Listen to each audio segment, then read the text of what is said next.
Hello po sa inyong lahat mga kabarya. Nandito na naman po ako si Pinoy Coin Hunter para atin pong pag-usapan dito ang shinare yan, na larawan ng ating kabarya sa Facebook.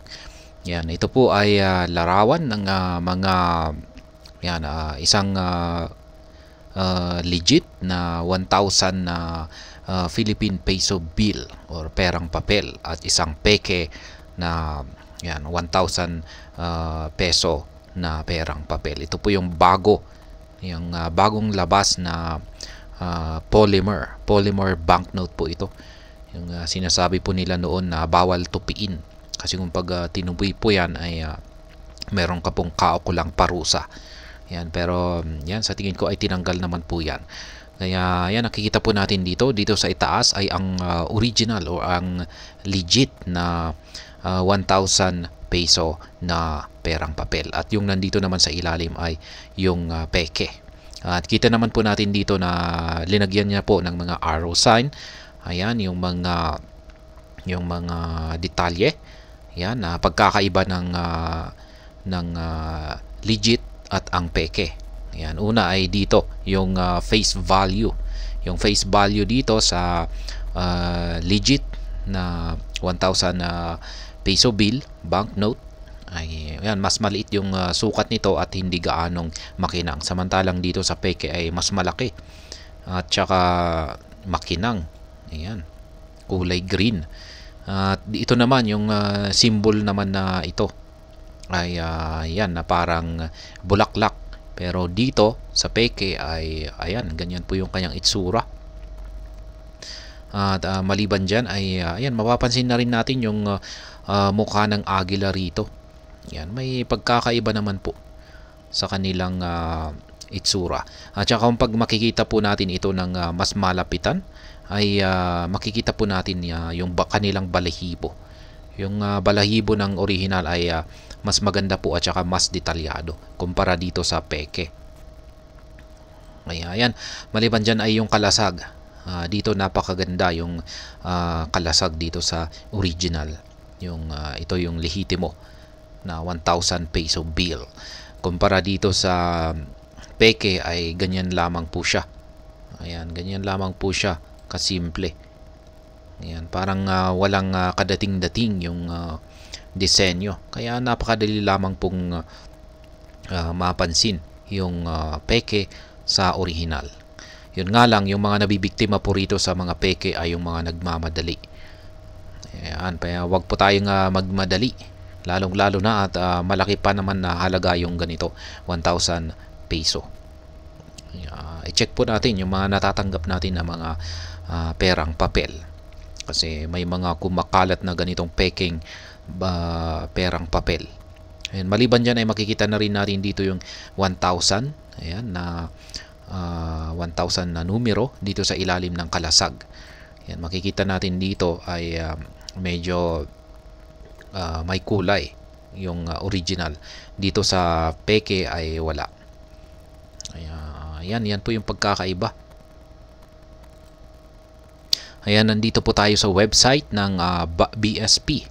Ayan, nandito po yung key security features. Ito po yung mga i-check natin kung legit ba yung ating nakuha o yung hawak natin na 1,000 peso na banknote, polymer banknote. Ayan, syempre ito, ayan, makikita natin 1,000, dapat ganyan po. At yan, ito po yung sampagita. Yan, sampagita po pala ito na bulaklak. Yan, yung kanyang numero dito sa ibaba. Ayan po. Ayan, yung mga balahibo ng ayan, ng ibon. Ayan, kitang-kita. Kung pag makikita natin ito sa ayan, malapit. Ayan, ganyan po. Ganyan po dapat yung balahibo. Tactile dots. Fill the 5 highly embossed dots intended to assist the elderly and visually impaired. Ayan, ito naman po yung ayan, yung mukha ng ibon. Ayan, front eagle portrait. Philippine Eagle Portrait. Republika ng Pilipinas. Signatures 1,000 piso. Ayan, yung mga makikita natin dito. Ayan. At saka ayan, ito yung number naman, serial numbers. Yan, 2 identical serial numbers composed of 2 prefixes, letters, and 7 asymmetric digits. Yan, ito naman yung sampagita. Yan. Look through the small transparent window depicting the sampagita flower. Yan, fill the transparent embossed line structured with text BSP. Ayan. Ang sunod naman ay ang kanyang enhanced value panel. Ayan, ganyan po yung kailangan na itsura nito. Ayan, tilt the note from left to right and vice versa. See the rolling effect, rolling bar effect. Ayan, kung pag itatagilid daw po natin ito sa ayan, sa magkabilaang panig ay makikita po natin yung kanyang rolling bar effect. Ayan, makinang. Yan po yung kanyang itsura. Yan, polymer substrate. Fill the smooth surface. The banknote is one continuous sheet with transparent areas. Ayan, ito raw po ay napaka-smooth yung kanyang surface. Ayan, hindi po siya magaspang or rough.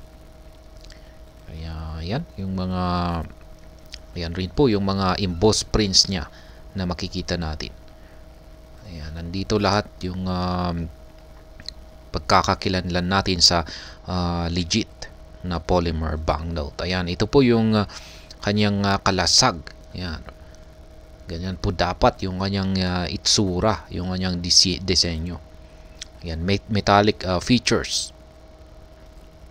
Ayan, dapat makikita po natin yung mga yan. Ganyan po kaganda yung disenyo ng 1,000 polymer banknote natin. 1,000 peso polymer banknote. Kaya ayan, balikan na po natin ito. Ayan, hindi po kasi gaanong malinaw yung kanyang kuha rito. Pero yan po yung original, yung legit. Ayan. Kung pag malinaw po siguro yung kanyang kuha rito ay yan, mas makikilala natin yung legit na itsura ng isang 1,000 peso banknote. Ito naman po yung peke. Yan, kitang-kita natin yung peke. Yan, halos magkapareho na rin. Kung talagang nagmamadali po tayo ay mabibiktima po tayo nito. Peke na ganito, 1,000 peso banknote na polymer. Ayan, yung isang titignan natin dito, yung i-check natin yung kalasag. Ayan, hindi po maganda yung kanyang pagkakadisenyo. Ang layo sa kalasag na ito. Ayan, kalasag ng legit na 1,000 peso bill na banknote.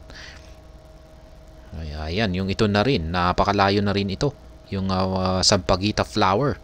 Ayan, napakalayo. Parang ayan, hindi natin alam kung ano ito. Pero yan pa rin. Mag-ingat po tayo sa mga kumakalat na mga peking 1,000 peso na banknote. Ayan, kung pag tayo po ay nakakatanggap ng ganitong mga perang papel, ay i-check po natin, i-double check po natin para hindi po tayo mabiktima sa mga peking perang papel na ganito. Kasi malaki na rin po ang halaga nito. Kaya kung pag tayo po ay nakatanggap ng ganito, ay ayan, medyo masakit po ito sa ating bulsa. At ayan, hanggang dito na lamang po tayo sa video na ito. Sana po ay inyong nagustuhan ang aking paliwanag dito. Kung inyo po itong nagustuhan, ay pakiclick lamang po ang like button nito. Para naman po sa mga bago lamang dito, kayo po ay aking inaanyayahan para mag-subscribe. Pakiclick na rin po ang bell icon nito dahil ito po ang siyang magsisilbing notification nito sa mga bago kong videos na akin pong ina-upload sa aking YouTube channel na ito. Marami pong salamat sa panonood. Ingat po tayo lagi at God bless po sa ating lahat.